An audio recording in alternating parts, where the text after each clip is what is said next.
Eis a razão.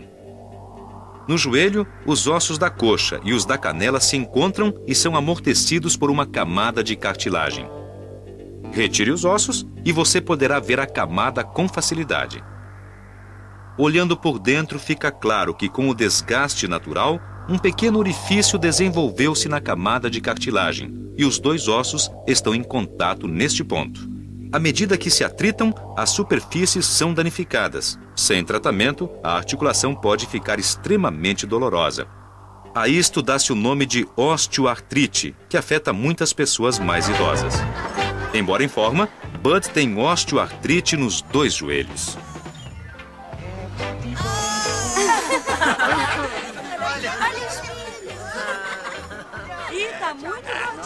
Chega de chocolate. Apesar de todas as piadas, a imagem distorcida de Viola é muito indicativa do que acontece com as mulheres à medida que envelhecem e ganham peso. A gordura tende a se acumular em torno do quadril e das nádegas.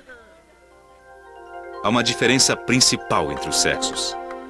Quando um homem obeso é submetido a um exame em um aparelho especial de raio-x, é possível ver o contorno das camadas de gordura. Os homens tendem a acumular a gordura em torno da cintura. Acredita-se que isso aconteça quando os níveis de testosterona do corpo começam a cair devido à idade e ao estresse. A gordura em torno da cintura tende a entrar na corrente sanguínea com facilidade, aumentando o risco de diabetes e doença cardíaca nos homens. As paredes internas das artérias jovens são lisas e limpas. Mas após anos de uma dieta rica em gordura saturada, as artérias ficam obstruídas, o que pode originar coágulos sanguíneos e até bloquear a circulação vital para o coração. Os hormônios sexuais femininos tendem a fazer com que a gordura se deposite em torno do quadril, como acontece na puberdade. Este é um lugar mais seguro, pois a gordura aqui tem a tendência de ficar localizada e não circular na corrente sanguínea. Esses depósitos conferem às mulheres um formato de pera e aos homens de maçã.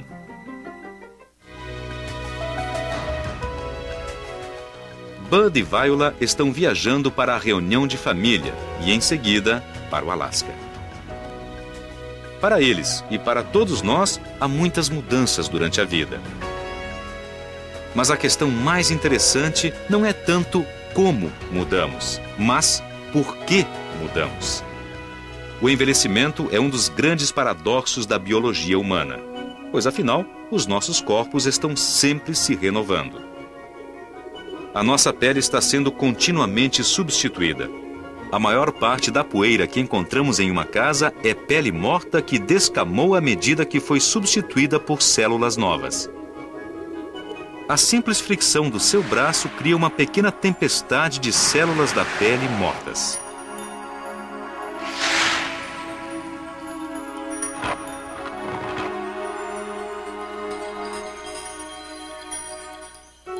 Da mesma forma, o revestimento interno dos intestinos está sendo constantemente substituído quase que a cada 3 dias. Tudo isso é feito por meio de cópias das células. As novas células tomam então o lugar das velhas. Isso está sempre acontecendo. O sangue é substituído 3 vezes ao ano. Partes do esqueleto a cada 4 anos. Esse processo de cópia e substituição é tão extraordinário que muito pouco do nosso corpo tem mais de 10 anos. Mas, se o nosso corpo está sendo sempre renovado, por que então começamos gradualmente a parecer mais velhos? É fácil entender por que a nossa aparência não é mais a mesma de quando éramos crianças. Afinal de contas, ainda estávamos crescendo. Mas tendo atingido a maturidade, por que não continuamos com a mesma aparência pelo resto das nossas vidas? Uma possível explicação pode ser a existência de falhas no próprio processo de renovação. Pois a renovação envolve a confecção de cópias de células, e esse processo pode ter seus problemas. Suponha que tirássemos a fotografia de um jovem e a copiássemos uma vez, e outra, e mais outra. O processo de cópia não é perfeito. são cometidos erros. E a fotografia começa a parecer pior com o desgaste. Isso equivale ao envelhecimento no corpo humano. E se continuarmos a copiar por muito tempo, chegamos ao ponto em que finalmente desaparecemos por completo.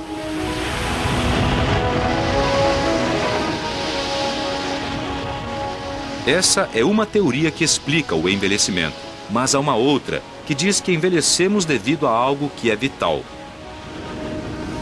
o oxigênio. A nossa tendência é pensar no oxigênio como algo saudável, até mesmo essencial. Mas há um outro lado. Um verdadeiro inferno ardente se alimenta de oxigênio. Como o fogo, também precisamos de oxigênio. No entanto, com o passar do tempo, o oxigênio pode ser tão destrutivo quanto essas chamas. O aço pode resistir ao fogo, mas não aos efeitos do oxigênio que levam à oxidação. A ferrugem é causada por um tipo de oxigênio altamente reativo chamado de radicais livres. Com o tempo, esses radicais livres podem corroer e destruir até mesmo as maiores estruturas de aço. Um pouco do oxigênio que respiramos transforma-se nesses perigosos radicais livres. Eles têm o hábito de retirar pedaços de outras moléculas, danificando nossas células e tecidos.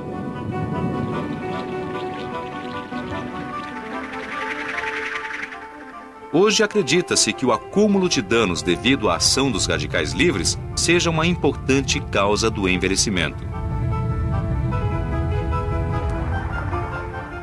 E não é apenas o fato de respirarmos oxigênio que nos coloca em risco. Podemos ter radicais livres em nossos corpos de outras maneiras: excesso de luz do sol, tabagismo, poluição do ar e até carne de churrasco. Mas acredita-se que algumas frutas e vegetais frescos destruam os radicais livres. A ação dos radicais livres é uma teoria, mas há muitas outras. Mas a principal questão é: com todos esses desafios, como conseguimos viver tanto? Uma das melhores analogias é com o programa espacial. Quando as sondas espaciais Voyager foram enviadas em suas missões há 20 anos, para ter absoluta certeza de que teriam sucesso, elas foram superprojetadas, construídas de uma forma que as tornaria resistentes e capazes de aguentar muito tempo.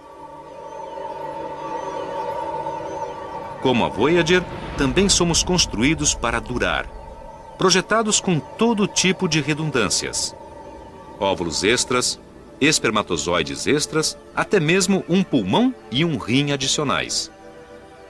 As sondas Voyager não apenas completaram a sua missão, como ainda resistem por mais 1,5 décadas fora do limite do sistema solar.